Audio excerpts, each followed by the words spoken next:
Angler Orange here with a tutorial on dependency injection. Okay, so what is dependency injection? Well, first we talk about inversion of control. It's a framework that provides objects needed. Dependency injection, which we call DI, is an implementation of inversion of control. Declarations are used in code to request required objects needed. The Angler framework instantiates the objects and injects them into the constructor. Okay, the benefits are there's loosely coupled, it's reusable, it's testable, and there's different injector types. You could inject at an application level or a component level. So from an application injector, basically you're in the app module. You're in the app module file, and basically you define a provider, which is a user service, and that basically says instantiate a user service class and let other components in the application reference it by a token name, which I call user service. So you tell Angler the user service will be provided to components in the application when needed by listing it as a provider. And the components that need it can inject it into their constructors when they're constructing the component. And Angler uses a DI token for the name of the object or value to be injected.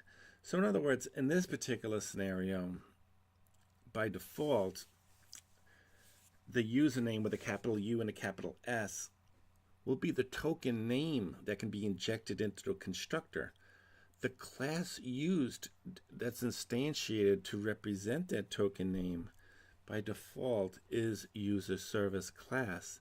So Angler would go look for that particular user service class and instantiate it and associate the key token with that object instance. If you want to use a different token name and point to a different class somewhere else in your application or within the provider, you could do that as well.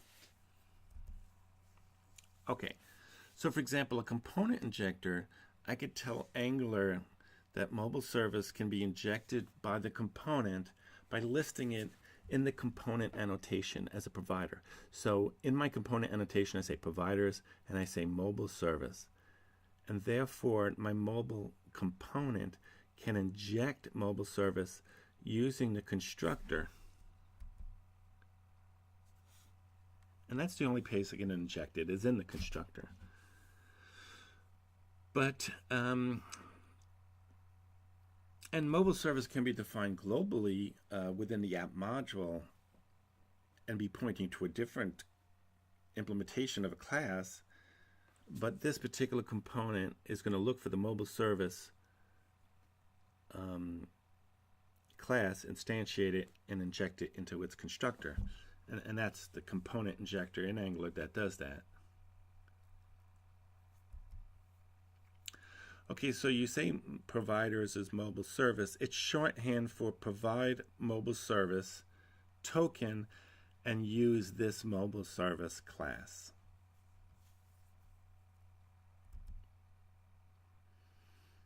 And we say use class, you could also use a factory, you could use a value. So here's an example below which uses a value. I say I'm going to provide the is development environment and use a value of true. And I could use that in my application module provider, and all the components can know that I'm in development at this point. Okay, so then we have a factory. Okay, so you can have a provider, which is a factory. So here's a component that imports a device and a mobile service, and also imports a mock mobile service. So it's really two services, probably with the same API, which can be injected into my constructor so I can invoke a get device function on the service. Okay, so the way I do that is in the component annotation, I define a provider. And in my provider, I provide something called mobile service. And that mobile service token is pointing to an object using a factory. Now, the factory, if it is dev, returns a mock mobile service, else it returns a mobile service. And we say that the factory depends on an is dev environment variable, which is provided, let's say, in the app module level. So basically this component is using a component injector in a factory, and it's a different different component here. Right? I have a mobile 2 component, and it's using has its own selector mobile 2, and it's using its own mobile service. So I had a mobile component that was pointing to mobile service. This one's pointing to mobile service. They both have their own injector, and this one is using a factory to determine which mobile service to associate with the mobile service token. So when the mobile service is injected down here, the class that's instantiated is determined by the factory, and if it's a dev environment, it'll return the mock mobile service. Okay, so here's the pattern, right? And I like to show pictures because it's nice to understand visually what's going on. When you paint visual pictures, it teaches you nicely. So here I have an app module, a root module. I call it app module, and here I have a component injector. Angular's injector creates an object and passes to the constructor of the component. So if the component injector instantiates this user service, it injects it to the user component. The user component has to have a constructor which has an argument of a user service which is getting injected, and it has to be listed. In this case, the user service it has to be is really a provider of the component, and then it would use the component injector. Now, of course, I can inject an HTTP service. An HTTP service is a built-in service in Angular, which you can do an HTTP GET, make a REST JSON web service call with the object. I can inject that into the user service, and that user service can be injected into the user component. And Angular will do all this for you. What you have to do is, first of all, HTTP service doesn't have to be listed as a provider in your app module or in your component. All you have to do is define it as a parameter in your constructor, and it will be injected. The user service, on the other hand, is a custom service. You have to define it as a provider in your app module or in your component.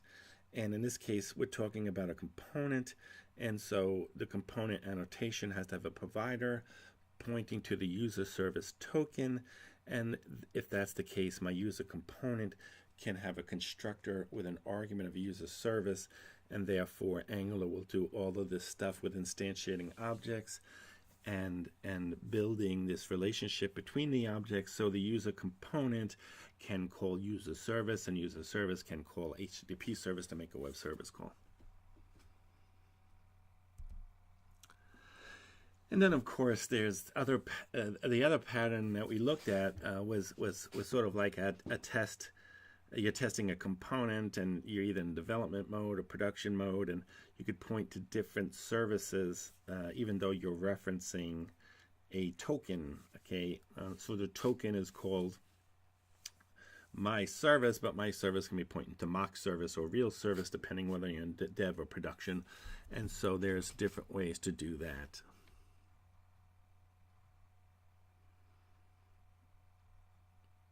I like parameterizing my applications with configuration data, and so basically, you wanna you want an ASCII file or some JSON file to point to a dev QA or production. This way you don't have to go looking around in your application to figure out where the configuration is. It is in the app module. Is it, what is my component doing? Is it using a dependent config parameter? So it gets a little bit wild there, but feel free to do whatever you like. Okay, so also like I said, a component can call the HTTP service, and that HTTP service can do a REST call using JSON.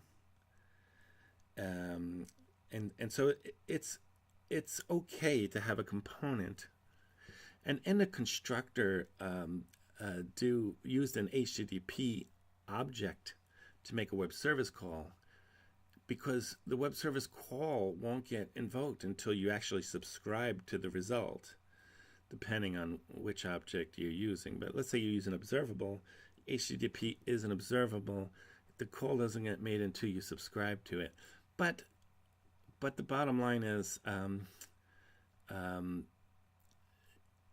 so one way to look at the first scenario is the component gets instantiated, and the template is going to get rendered, and then as long as this HTTP call happens asynchronously and updates my data, change detection of my Angular application will using directives can bind to the template, and the data will change once that result is obtained and once the data is updated in my model. Okay, so very straightforward way to do that. Now think about what you want to do and how you want to do it. In this case, the first case, I'm not building a reusable service. I'm really just using HTTP to call a URL. In the second scenario, I might be building a reusable service that all my components can use, or 5 of my components can use. The custom service will call an HTTP service. So the design I have is I'll have a custom service calling an HTTP service, and the design I have is that I could inject that custom service into component A, component B, component C, and I could list that service as a provider in my app module, and then I could inject the HTTP service into my custom service. And so the second scenario on the bottom is more along the lines of what you might do. Now you'll find that when you get an HTTP object and you do a get and you get JSON data, you might want to map and filter, and you might want that encapsulated in the service. The service can also have different methods, and those different methods can return different transformations of that data. So it is important to custom wrap an HTTP object with your own custom service at times. At other times, your template directives can iteratively go through data and interrogate data that's being changed in your model, and you could just change templates, directives, and quickly modify your results and not look at complicated framework code. So it all depends on what you want to do. Okay, so there are injector types. There's a root injector. That Angular application has a root injector available to call all its modules. There's a subroot injector that's used for lazy loading modules using a direct child of a root injector. There's a component injector. A component injector can have its own injector. So it kind of looks like a hierarchy